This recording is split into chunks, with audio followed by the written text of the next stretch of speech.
Welcome back.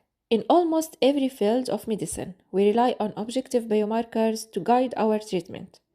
If a patient has an infection, we run a culture. If they have diabetes, we check their A1C. But in psychiatry, we have spent decades in what I call the trial and error era. Think about the standard process of depression. We prescribe an SSRI. We tell the patient to wait 4 to 6 weeks to see if it works. And we cross our fingers that the side effects aren't so debilitating that they stop taking the medication entirely.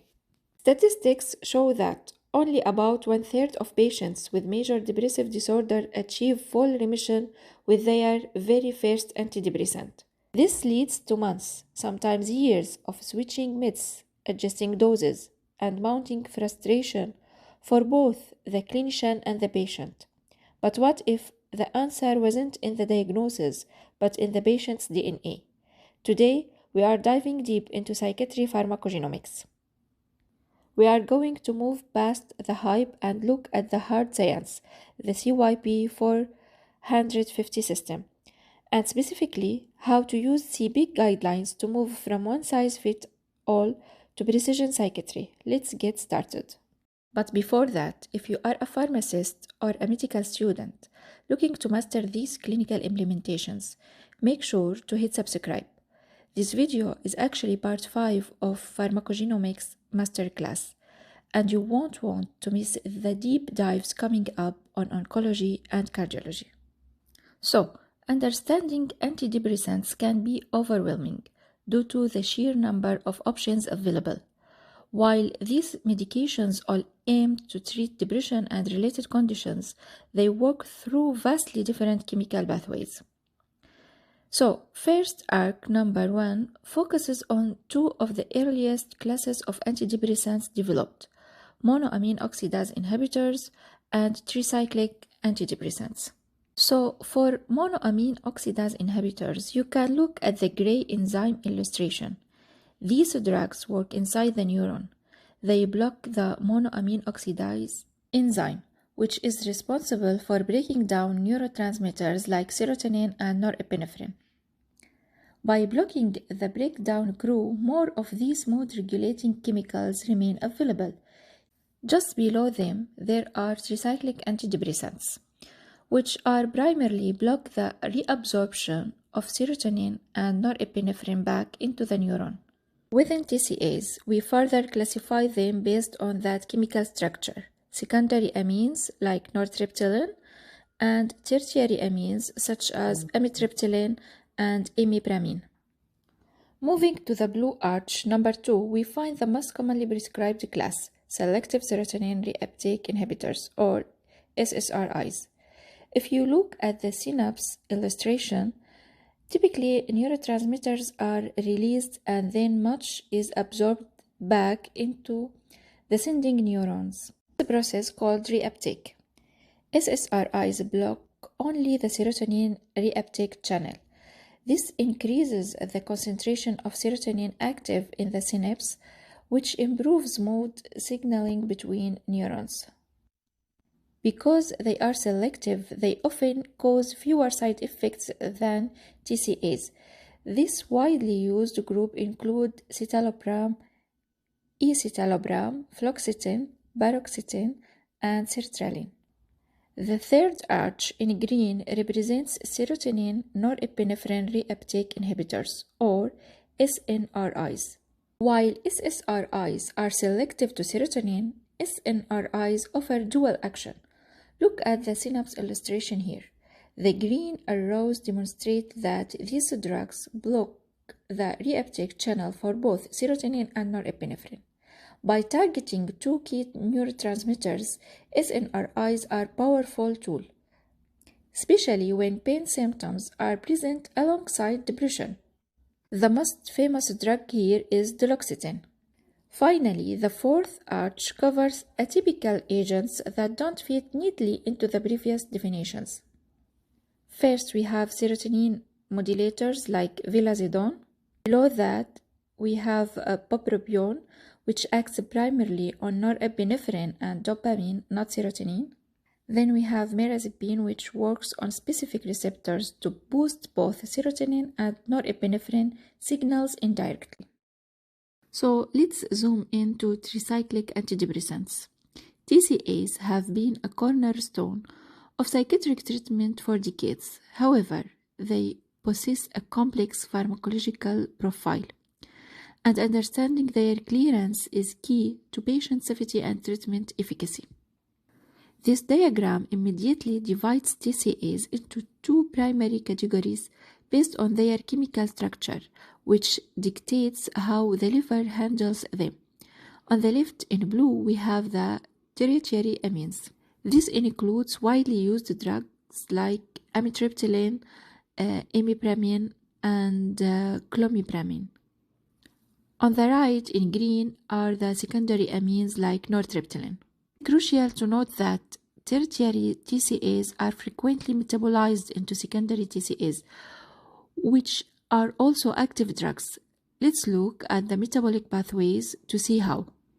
The difference in metabolism comes down to the enzymatic machinery required.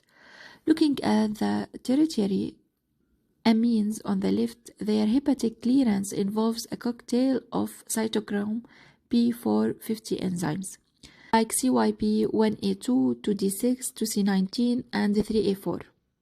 But it is primarily dependent on the activity of CYP2C19 and CYP2D6 working in tandem. Now compare this with the secondary amines on the right.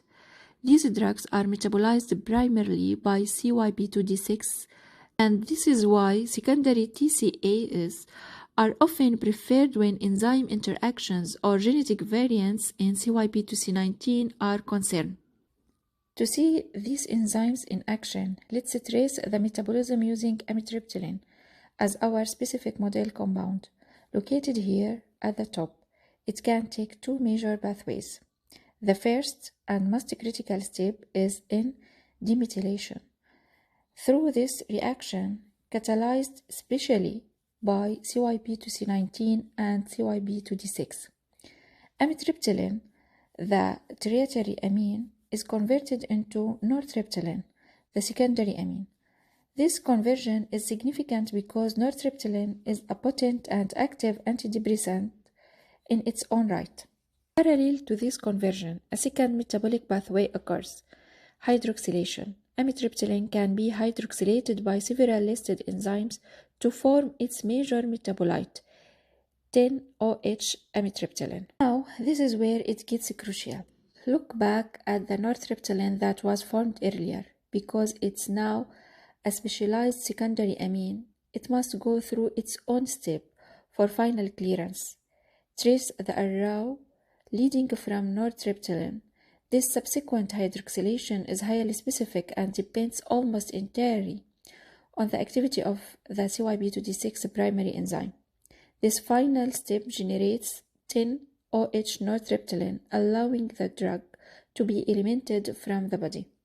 So, this detailed enzymatic breakdown is why pharmacogenetic testing, especially of CYP2D6 and CYP2C19, is now standard of care when prescribing tricyclic antidepressants. By knowing your patient's enzyme activity level, you can proactively adjust the dose to ensure they reach therapeutic levels without risking severe toxicity. So according to this, the most robust level A evidence we have in psychiatry is for tricyclic antidepressants like amitriptyline and nortriptyline. And this is the double gene challenge because tricyclic antidepressants involve a two-step metabolic process, as we said before. CYP2D6 involve in metabolizing both amitriptyline and nortriptyline. Let's take a moment to remember the CYP2D6 genotype-phenotype classification. CYP2D6 is one of the most clinically important pharmacogenes, and its variants directly influence how patients metabolize many drugs, including tricyclic antidepressants.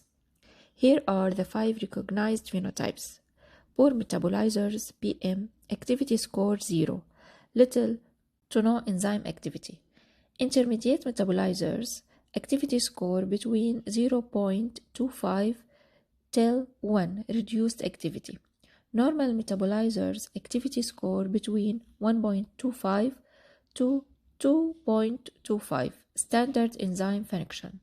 And we have ultra-rapid metabolizers, activity score more than 2.25, very fast metabolism, often leading to subtherapeutic drug levels. And if you would like a deeper dive into how these phenotypes are derived from specific genotypes, don't forget to check lecture 1 of this series, where we explain the CYP2D6 genotype-phenotype mapping in details. Here's what CPIC recommends. For poor metabolizers, avoid cyclic antidepressants if possible. If you must use them, reduce the starting dose by about 50% and monitor plasma concentration closely. For intermediate metabolizer, consider a 25% dose reduction with therapeutic drug monitoring. For normal metabolizers, standard dosing is appropriate, but monitoring is still advised. And for ultra-rapid metabolizers, avoid tricyclic antidepressants due to risk of treatment failure. If no alternative exists, higher doses may be tried, but efficacy is often limited. Let's move to tertiary amines and the CPIC guidelines related to them and CYP2C19, like amitriptyline. So for poor metabolizers, may need dose reduction due to reduced conversion to active metabolites, and it's a moderate guideline. For intermediate metabolizer, the evidence is strong. Initiate standard dose and slower titration, and maybe lower maintenance dose. For normal metabolizer, initiate therapy with recommended starting dose and the evidence is strong. And the evidence is optional for ultra-rapid and rapid metabolizer, and said avoid tertiary amines, suboptimal response, and consider secondary amines like nortriptyline. Take into account that TCA toxicity in poor metabolizer is related to QT prolongation. And genetically determined metabolizer status for CYP2D6 and CYP2C19 closely related to TCA concentrations associated with treatment outcomes. TCA are currently most commonly used for pain, lower doses than for antidepressant treatment. And finally, we have the amitriptyline dual gene Heatmap, which shows we should avoid amitriptyline in poor metabolizers or ultra-rapid metabolizers of either CYP2D6 or CYP2C19. Now, before we move into the complexities of SSRIs, if you find these CPIC breakdowns helpful, I've organized the entire series into a single masterclass playlist. It's designed to take you from a pharmacogenetics beginner to a clinical expert. You can find that linked in the description and right here on the screen. Antidepressants are categorized by how they modulate neurotransmitters in the synaptic cleft, particularly serotonin or 5-HT and norepinephrine or NE. Pure serotonin reuptake inhibitors or SRIs, such as commonly non-SSRIs, focus solely on serotonin. By contrast, serotonin norepinephrine reuptake inhibitors or SNRIs exhibit dual action, blocking the reuptake of both serotonin and norepinephrine. Let's examine the detailed molecular mechanism which details how these drugs work on presynaptic and postsynaptic neurons. This blue synapse details traditional SRI action, such as commonly prescribed SSRIs like sertraline, paroxetine, or citalopram. In a normal function synapse, serotonin is released from V cells and a significant portion is recycled back into the presynaptic neuron via the SERT or serotonin transporter. When an SRI drug molecule binds to and blocks this serotonin transporter, it halts the reuptake process. This results in increased 5-HT in the cleft, enhanced 5-HT signaling, and significantly reduced 5-HT breakdown and turnover. The right-hand orange synapse visualize the dual action of SNRIs, such as duloxetine. Look closely. On the serotonin neuron terminal, the SNRI blocks the serotonin transporter, just like an SSRI, increasing serotonin levels. At the same time, it targets the nearby norepinephrine neuron terminal. It binds to and blocks the norepinephrine transporter, leading to increased norepinephrine in the cleft and enhanced NE signaling. According to CPIC guidelines, CYP2C19 status is the make or break factor for drugs like citalopram and escitalopram. If you have a patient who is a CYP2C19 ultra-rapid metabolizer, the guidelines are clear. The likelihood of achieving remission with escitalopram is significantly lower. In this case, CPIC recommends choosing an alternative antidepressant that is not predominantly metabolized by CYP2C19, perhaps something like fluoxetine or paroxetine, which rely more on CYP2D6. Conversely, if your patient is a poor metabolizer, a standard 20 mg dose of escitalopram could feel like 80 mg to their system, leading to severe nausea, jitters, and insomnia. For these patients, we either reduce the starting dose by 50% or switch to an alternative. This is where the NextGen approach changes things. Instead of waiting 6 weeks for a patient to tell you they feel jittery and weird, you know on day 1 that their body cannot process the specific molecule. You save them 6 weeks of suffering. When we discuss selective serotonin reuptake inhibitors, SSRIs, paroxetine and fluvoxamine stand out because of their heavy reliance on single metabolic gatekeeper, the CYP2D6 enzyme.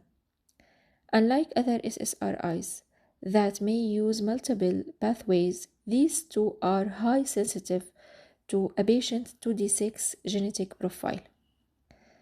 The 2023 CPIC guidelines provide a strong recommendation for dose adjustments based on 2D6 phenotypes. For poor metabolizers, because these patients lack functional enzymes, the drug accumulates rapidly. To prevent severe concentration-dependent side effects, we must reduce the starting dose of paroxetine by 50% and fluvoxamine by 25% to 50%. For intermediate metabolizers, a lower starting dose or slower titration is often necessary, particularly for paroxetine. On the opposite end of the spectrum, we have ultra-rapid metabolizers. For these patients, the liver clears the medication so efficiently that it never reaches therapeutic levels. In fact, paroxetine, ultra-rapid metabolizer, often show undetectable plasma concentrations, leading to total therapy failure. In these cases, the clinical recommendation is simple: avoid these drugs and select an alternative not predominantly metabolized by CYP2D6. There is one final trap to watch for: phenoconversion. Paroxetine is not just a substrate, it's also a strong CYP2D6 inhibitor. Even if a patient is genetically a normal metabolizer, taking paroxetine can effectively clog their enzymes, turning them into a clinical poor metabolizer. If you want to know more about phenoconversion, you can see our previous chart on this link. By moving to sertraline, for years we viewed sertraline through a single lens, the CYP2C19 enzyme, but the 2023 CPIC updates have changed everything. We have officially moved to a multi-gene paradigm, where the interaction between CYP2C19 and CYP2B6 dictates the true clinical outcomes. If you are only looking at one gene, you are missing half the story. Why does this dual gene approach matter? Because the accumulation isn't just additive, it's exponential. A CYP2D6 poor metabolizer alone sees a 25% increase in drug exposure. A CYP2C19 poor metabolizer sees a 128% increase. But look at the combined PM. A patient who is a poor metabolizer for both genes, they face a staggering 189% increase in concentration compared to a normal metabolizer. That is nearly triple the expected dose. So how do we translate this sum of genes into clinical action? For combined poor metabolizer, the recommendation is a 50% dose reduction or selecting an alternative antidepressant entirely to avoid severe adverse drug reactions like insomnia and GI distress. For intermediate metabolizers, we follow a low and a slow approach. Consider a slower titration and a lower maintenance dose to stay within the therapeutic window. For ultra-rapid metabolizers, if the patient isn't responding at standard doses, don't just wait. CPIC suggests titrating higher or switching to a drug with a different metabolic pathway. Now we will analyze the role of the 5-HTT-LPR polymorphism on SSRI pharmacodynamics. This illustration divided into three logical panels. Panel 1 details the genetic landscape. Our target is the SLC6A4 gene, responsible for creating the serotonin transporter, or 5-HTT. There is a common variation in its promoter region called 5-HTT-LPR. You can have a long insertion L with 16 repeats or a short deletion S with only 14. However, there is a crucial wrinkle. A single nucleotide polymorphism, or SNP, adds a layer. This creates specific alleles, LA, which is high expression, and LG, which is technically long but functions like the short S variant.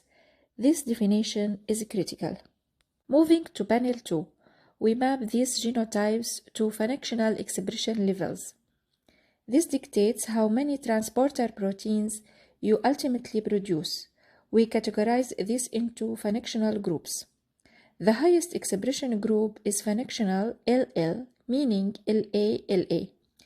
The functional low group includes functional SS and functional LS patients who carry the functional poor LG variant. This visual ranking shows a clear cascade. Functional LL is greater than LS, which is greater than SS. This determines the baseline density of drug targets available. This brings us to the clinical payoff in panel 3, the pharmacodynamic impact.